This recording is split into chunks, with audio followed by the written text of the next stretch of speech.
Pasca kejadian penembakan di Simpang 4 Macan Lindungan yang menyebabkan korban Ridwan, polisi bergerak gancang dengan nyari data korban. Ternyata berdasarkan data pihak polisi, korban Ridwan ialah DPO Polsek Ilir Barat 1, juru kasus perampasan handphone punya sikok sopir truk. Di mana juru aksinya waktu itu korban direwangi dua kawannya. Di mana kedua kawannya tersebut ini sudah diaman ke polisi, sedangkan Ridwan dewek sudah menjadi DPO polisi dan menjadi target polisi buat ditangkap. Memiliki LP. Ada lapor polisi pada tanggal 26 Juni 2019 di Polsek Ilir Barat 1 dan sudah diterbitkan daftar pencarian orang oleh Polsek Ilir Barat 1.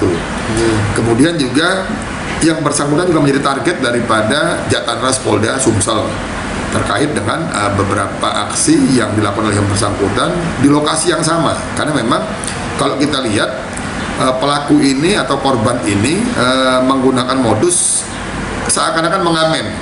Jadi mengamen meminta uang, tetapi kalau tidak diberikan oleh supir, dia akan menggunakan kekerasan untuk meminta sejumlah uang kepada supir.